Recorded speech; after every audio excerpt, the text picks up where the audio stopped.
Welcome back અને મહત્વપૂર્ણ સમાચાર કચ્છના ભચાઉમાં હાઈવે પર ટેન્કરમાં બ્લાસ્ટ થયો। એલપીજી ભરેલા ટેન્કરમાં બ્લાસ્ટથી અફરાતફરી મચી હતી।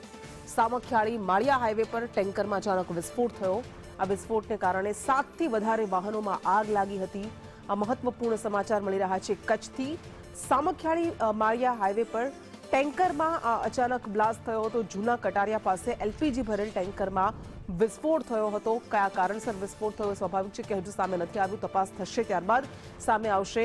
જો કે હાલ કોઈ જાનહાનિના સમાચાર નથી મળી રહ્યા, પરંતુ 7 થી વધારે અન્ય વાહનોમાં આ વિસ્ફોટને કારણે આગ પ્રસરી ગઈ હતી। આ ઘટનાની જાણ થતાં જ ફાયર ફાઇટર્સની ટીમનો કાફલો પણ પહોંચી ગયો હતો અને આગને બુઝાવવાની કોશિશ શરૂ કરી દેવાઈ। દ્રશ્ય આપને બતાવી રહ્યા છે। ટેન્કર સળગીને ભડથું થઈ ગયું હતું અને આસપાસના વિસ્તારોમાં રહેતા લોકોમાં દોડધામ મચી ગઈ હતી। અફરાતફરી સર્જાઈ હતી। વહેલી સવારના 5 કલાકના અરસામાં સામખિયાળીથી માળિયા નેશનલ હાઈવે પર અકસ્માત સર્જાય છે અને એ અકસ્માત કેટલો ગંભીર હોઈ શકે તેના દ્રશ્યો પાછળ જોઈ શકાય છે। ત્યારે ગેસ ભરેલું ટેન્કર વહેલી સવારે 5 વાગ્યાના અરસામાં સામખિયાળીથી માળિયા તરફ જઈ રહ્યું હતું। તે જ દરમિયાન હાલ બનાવ બનવામાં આવે છે અને જે બનાવ આપ જોઈ શકો છો, ત્યાં ફાયર ટીમ છે। ત્યાં જે ટેન્કરનું બ્લાસ્ટ થયો છે તે ટેન્કર લગભગ એના પુર્જાઓ 500 થી 700 મીટરના દાયરામાં ઉડીને ગયા છે। તેને બુઝાવવા માટે આજુબાજુની લગભગ 4 થી વધુ ફાયર ટીમો ઘટના સ્થળે પહોંચી હતી અને વહેલી સવારથી શરૂ થયેલા કામને હાલના 9 વાગ્યા સુધી કામગીરી યથાવત રાખવામાં આવી હતી।